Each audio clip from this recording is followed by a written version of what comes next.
Good morning and welcome to this weekly market update brought to you by Treasury One ETM Analytics. With me today is currency strategist Treasury One, Andre Celia. Andre, we start this week off with the third week of the war now ongoing since 28 February, now in 17 March. And it doesn't look like there's going to be any resolution anytime soon. As soon as Mr. Trump goes and says that Iran wants peace, Iran comes out and says, no, they don't want peace. So at this stage, it's just escalating. It's just simmering. Oil prices remain elevated. Inflation globally is becoming a concern for central banks. And we have a lot of central banks this week that makes interest rate decisions. So what is your take currently on the war and the implications that it can possibly have for the world?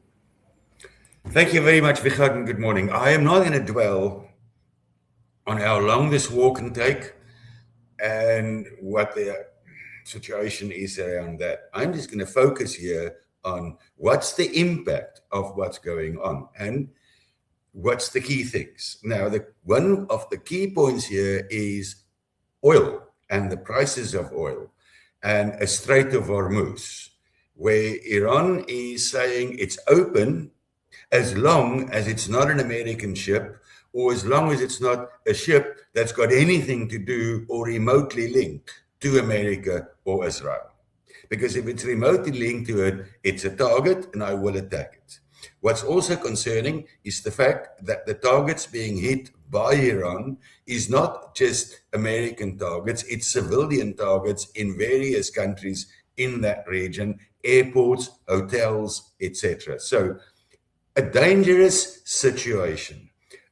A request from Mr. Trump that other countries should get involved, send ships to the Strait of Hormuz and try and safeguard it in that way. Not a very friendly response, not an easy response, and we'll see how that plays out. But the impact of a higher oil price has got an impact very clearly on inflation. Now, let's for a moment just remember that in South Africa, once a month, first Wednesday of every month, we increase or decrease our fuel price. We know that at this stage, there's a very hefty under recovery diesel in the area of around 10 Rand under recovery on fuel, an area of 7. I made a bit of a calculation. If that continues for the rest of the month, that means that petrol prices could increase by around 6 Rand a litre. Diesel prices could increase around 8.20 Rand, 8.40 Rand per litre. That's a lot of money. That's a very hefty impact on inflation, a very bad hit. That higher prices in a lot of other countries is already filtering through to the pump price. It's already paid by consumers. So in other words, it's already got an effect on inflation. That will already have an impact on how much money consumers have in their pockets to go out and spend. It would be less. That simply means that retail sales, etc., the whole wheels of an economy will be influenced by it. And it is not just in South Africa, it's not just in America, it's throughout the world. Now, several central banks this week has got monetary policy meetings, including America.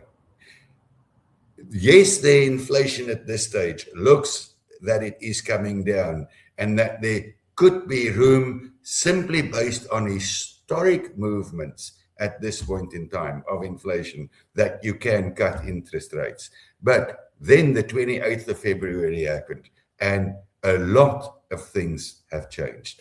I personally think it would take a very brave central bank to, in the face of the possibility of higher inflation, lower world economic growth, a continued war in the Middle East, to come out and say that I am so brave that we're going to lower our interest rates in the face of this possibility of higher inflation. So I personally don't think we should expect too much in the face of this where central banks will lower interest rates this week. I think they will all be very, very cautious before they make a decision on inflation.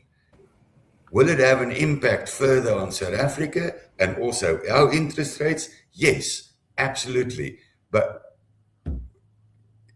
our meeting is not within the next week or so, so we'll have to see how that plays out.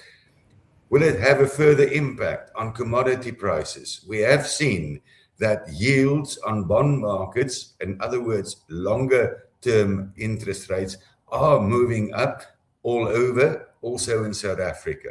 That simply means that commodity prices could take an impact. Some of them because we could expect lower world growth if there's less money, if there's slower growth, if interest rates go higher, etc.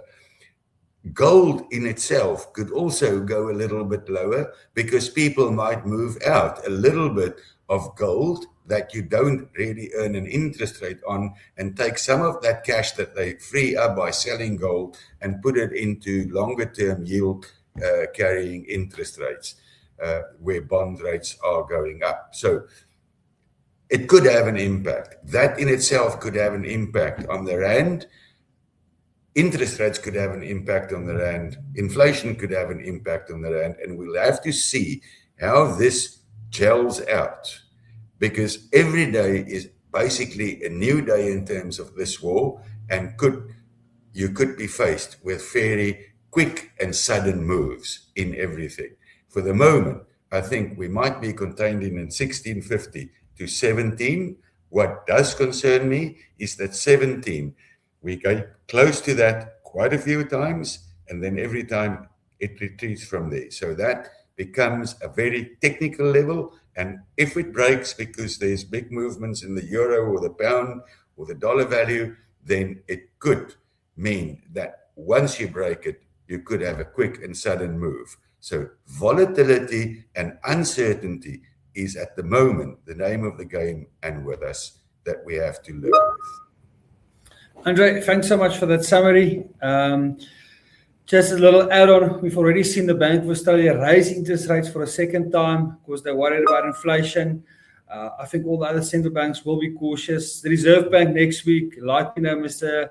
Kganyago next week, would probably say inflation will surprise to the upside down the meetings, and they will take a cautious stance and probably do nothing with interest rates. And if we're going to see, interesting enough, the South African market, if you look 1 year ahead, was pricing an interest rates cuts of 50 basis points. At the moment, they're pricing a hike of 25 basis points. So a big swing in what interest rate expectations was in the curve in South Africa, just as a side note. So the rand, like Andre said, will be headline driven and we need to watch it. But for now, enjoy the week and we'll be back next week. Cheers. Thank you very much, Victor.